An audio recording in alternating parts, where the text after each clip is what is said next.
Lepo pozdravljeni spet iz knjižnice Litija. Tokrat vas v imenu našega soorganizatorja in v našem imenu vabim na 8. Valvazorjev pohod, ki bo potekal v soboto, 21. septembra. Na gradu Bogenšperk se srečamo. In sicer od 9. uri. Valvazorjev pohod nudi pravo tematsko doživetje narave, zgodovine in pa prijetne fizične aktivnosti.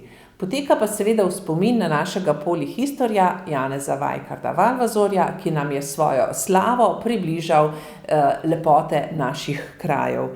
Zbirno mesto je, kot sem rekla, na gradu Bogenšperk v soboto, 21. septembra ob 9. uri. Upam, da se vidimo v čim večjem številu.